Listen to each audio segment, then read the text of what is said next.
is when I talked to my pastor about getting advice about marriage, he gave me an interesting advice. He says, here's one thing you need to know. Women marry men hoping they change, and they don't. Men marry women hoping they stay the same, and they don't, right? And they change. So it's kind of like, well, I think he's going to change. I'm going to be able to change him. Yeah, you can probably, certain things we're going to improve and get better. When we have kids, we are going to be thinking in a different way, maybe a little less risky and all this stuff. But it's our DNA. It's who we are, right? I hope she stays the same. She's probably not going to stay the same. And you have to be okay with that. Marriage is not easy.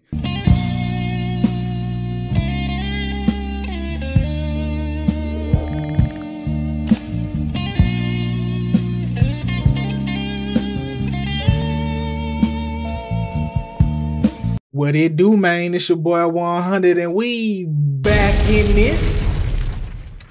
Hey, we back in this, man. And right now we got the greatest relationship advice for men today. And this is from the Roommates. I ain't too much got no intro, man. Let's go ahead and tap in with them. You have this amazing business. You have these amazing children. You have all these great things going on. How are you able to balance all that with also being a husband? Because I think there is not a lot of conversations from high profile, high achieving men really discussing this. And that's something, as someone who aspires to be a man like you, I'm very curious, what are some of the things that you've learned all these years to balancing and being successful in marriage? Yeah. So number one thing is managing expectations all up front. Okay. So let me unpack that. Do you remember what I said when you said, hey, if you were the president today, what's the most important thing you would do today? I said, what you do the 20 years prior to being president is 100 times more important than you being a president. 100%. Okay. So Facts. What you do before getting married, okay, is important more than when you get married. What do I mean by this? Let me unpack what I'm saying to you here. So on our first date, we go to P.F. Chang's. On our second date, we go to church in the morning. It's a Sunday. Then we go to Santa Monica, do the stairs. Then we go to Earth Cafe, and then we go to Borders. At Borders, I buy her a book called 101 Questions to Ask Before You Get Engaged by Norman Wright. As well. Thank you for the recommendation. Perfect. So I get that book and I give it to her on our second date. And she looks at it. I said, listen, I'm not here to hook up. I'm doing fine in that area, looking for a wife. If this scares you, I'm not the guy for you. Now, we had known each other for a few years, but she was dating another guy, was dating another girl. And I said, you know, if this makes you uncomfortable, I'm totally good with it. She says, oh, let me think about it. Goes back a week later, we go through the... Hey, I need to get that book. What he said, 101 whatevers. I'll go back and find it. But yeah, I'm with that, bro. Like, dating with a purpose, dating to be married, dating to find a life partner, dating to find somebody that's not a quick fling, like real dating with a purpose. I'm with that. I like that. Yeah, I'm gonna get that little book, cousin. I don't know when I'm gonna use it or who I'm gonna give it to, but I'm gonna have it on deck. You know what I'm saying? I'm gonna have a copy for myself. You feel me? Through the questions, right? So we talk about how many kids you want to have, finances, how many months can you handle without me being on the road, traveling, working hard, schedule, everything up front, right? Okay, great. So that happened. Once that happened, she knew my position, I knew her position, then we got married. When we got married, I started a company 3 months after I got married. When I started the company, I had money in the bank. We were looking at a $2 million house in an area called Monterey Estates in Northridge that we loved. And we looked at this house that was right next to Hulk Hogan's house, a beautiful house. And we went in, we looked at it 5-6 times. I said, now that we're starting a company, I'm not buying a house. We're going to live in an apartment complex. And I'm not buying a house for 5 years. So I don't want to talk about buying a house because I'm not going to do it, babe. Money's going to go into the business. This is what we're doing. She supported. Great, no problem. When we're dating, I said to her, she said, well, you know, everybody's got a Louis Vuitton. I'm Middle Eastern, so everybody around us, everyone's got Louis, Fendi, all. I said, I'm not a Louis person. I'm not a Chanel person. I said, I like Coach purses for now. I said, but after our 3 kids that we have, at the 3rd kid, I'll get you a Chanel purse. Okay? She's like, okay, great. So managing expectation. 3rd kid, Senna's born, boom, $10,000 Chanel purse. At 10th year. Hey, that's like, I ain't never heard nobody break it down like this. Like, hey, you might want this now, you might like this and that now, but I can get that for you. But it's gonna be after this and after these things. Like having a plan, like a concrete plan, in a relationship seems more manageable than just freestyling. Because if you freestyling, then you got expectations, letdowns. But if we plan it all out beforehand, like it's gonna be this, it's gonna be that, it's gonna be this, it's gonna be that, then we can take steps to get things done, as opposed to you just waking up one day and wanting something and not be like, nah, and then it's a beef. If we're together, babe, you know how much of a ring I bought her? A $3,300 ring.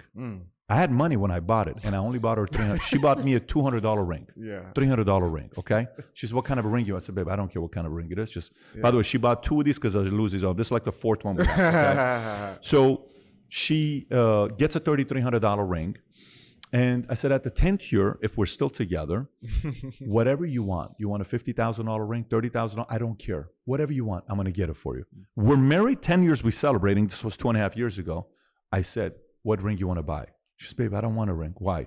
It hurts my fingers. I said, okay, what do you want to do?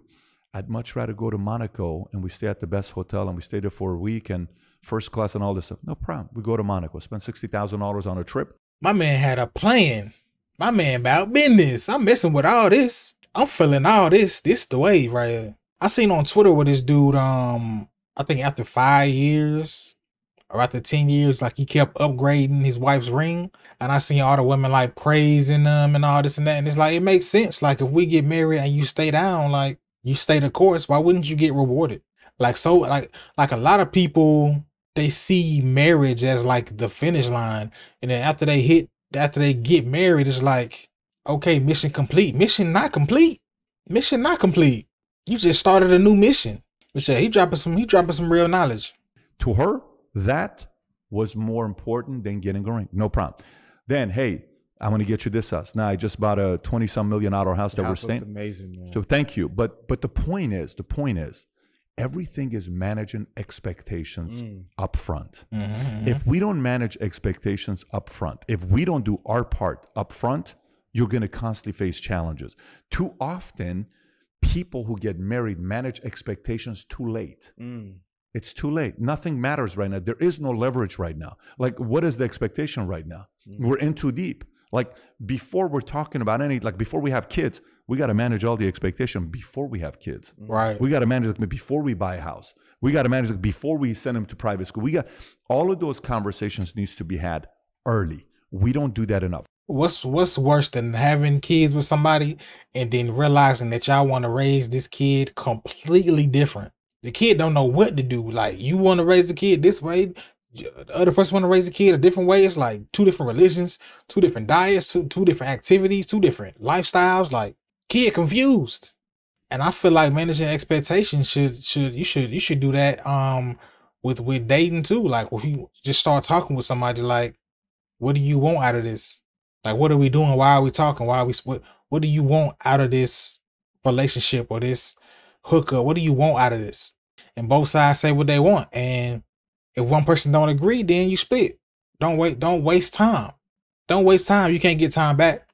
Why waste time with somebody that doesn't want the same things that you want? It's not gonna work out. Y'all are. It's a recipe for disaster. You feel me?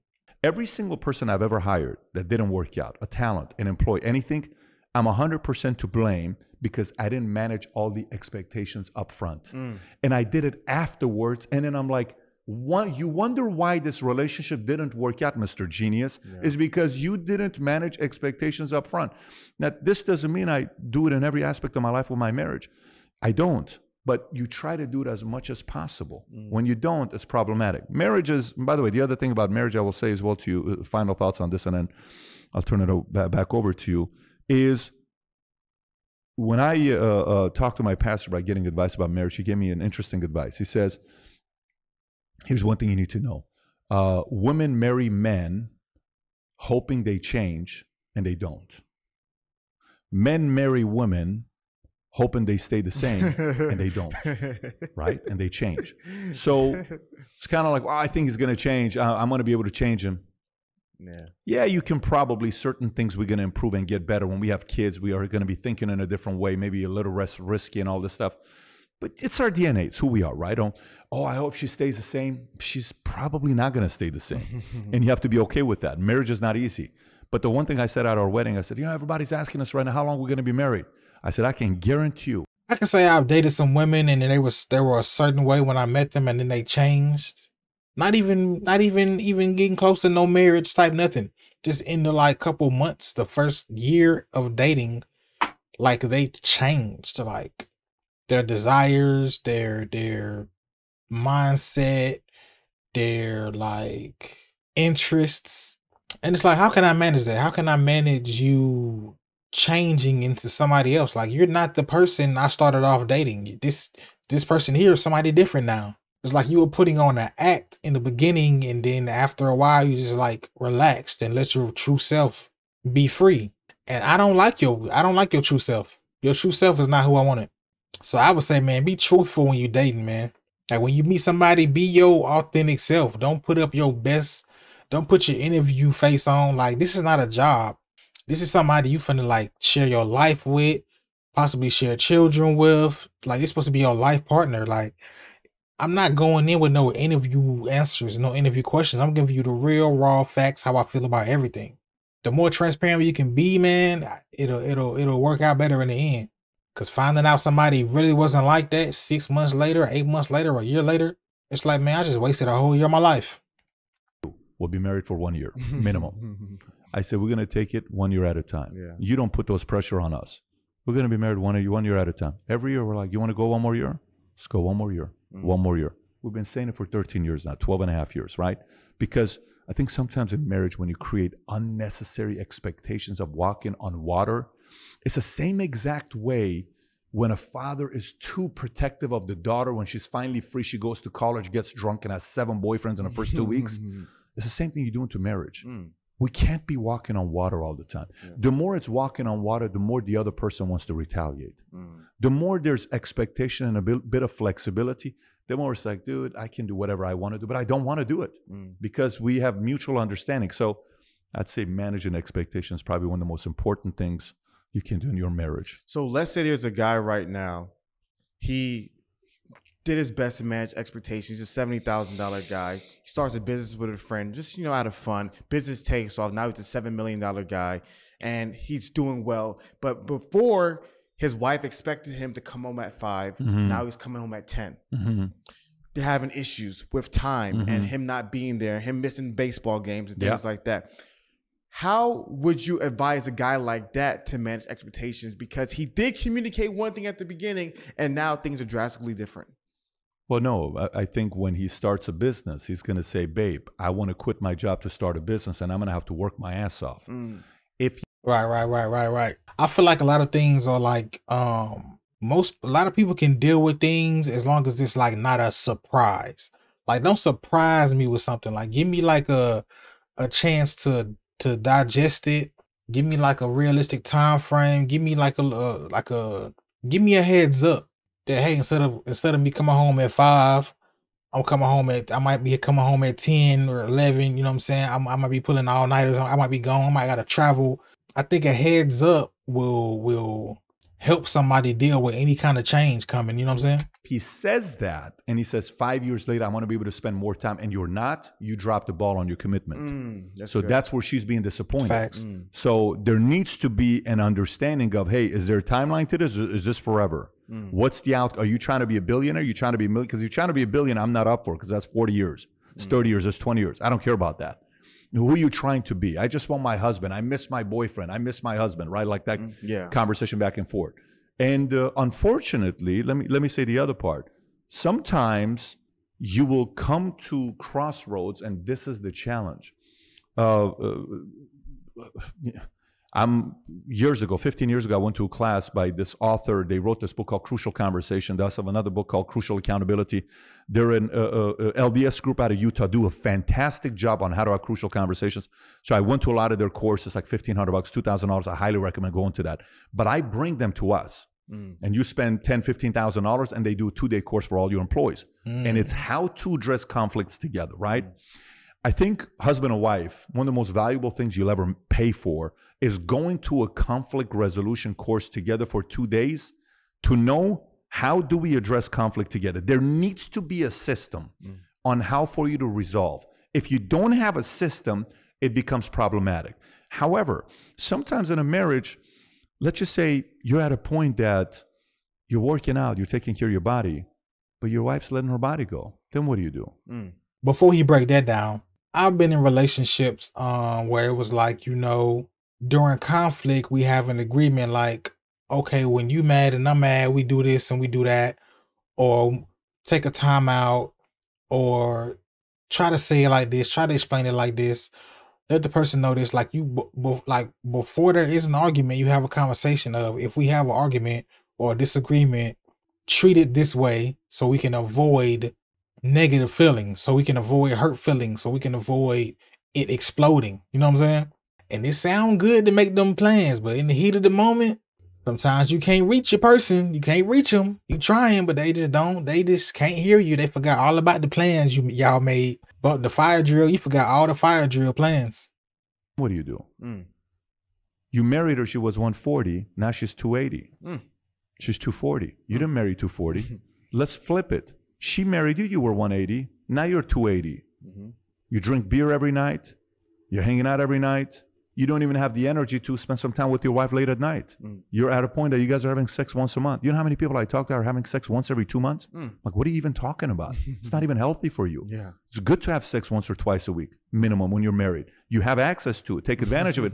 But sometimes you're kind of like sitting there saying, well, is it at all, what is it, until death do us part, you know, all the commitments that we need to make? Man, I mean, I didn't sign up for this.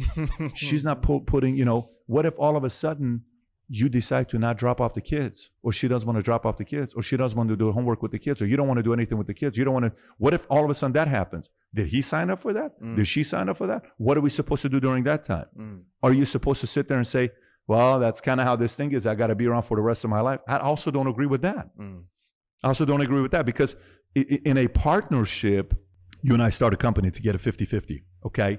And it's a dream we got. And both of us are working our asses off year 1, year 2, year 3, year 4, year 5. Year 5, we're both multimillionaires.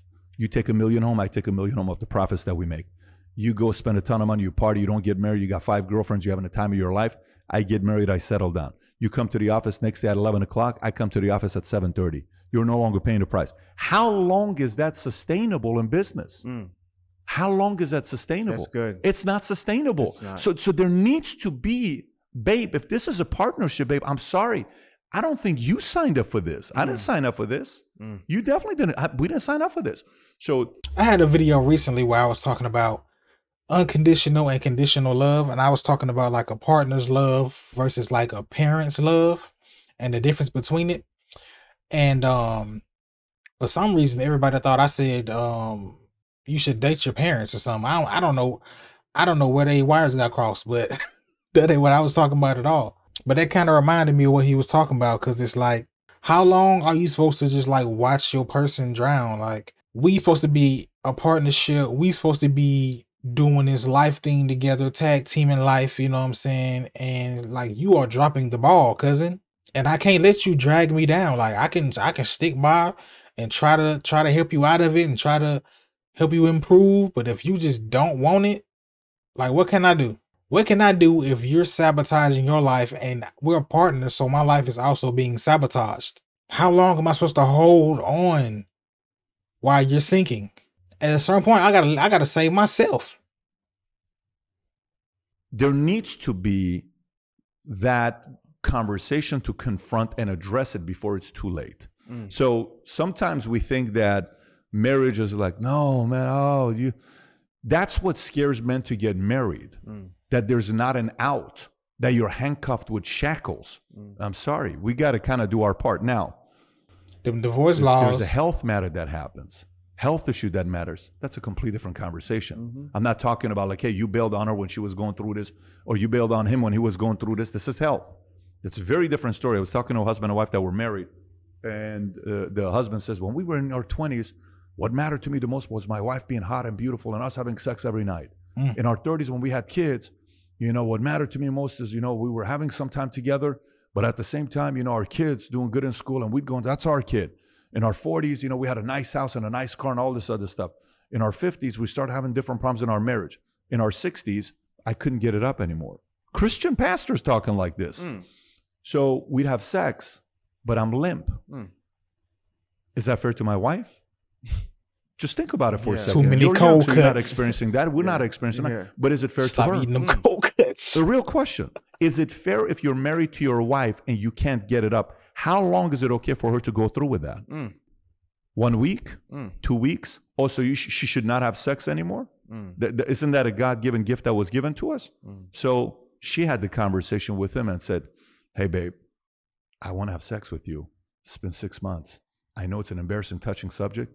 Are you okay if we go to the doctor and we get prescribed? So yeah, man. A lot of good points being made in there. A lot of good things being made. What I like the most is putting the expectations out there in the beginning, letting everything be known in the beginning. This is what I want. This is what I'm looking for. If you like this type of stuff, I'm not with that. I'm not with this. Like before, I think I was kind of dating like just whoever. You know what I'm saying? Like whoever I meet, if I like them, cool, let's run that. It was no like, what are your life goals? What are you looking for? Like what? Cause like I feel like I've been dating people I'm not really compatible with. Like, cause we don't see life the same. We don't have the same life goals.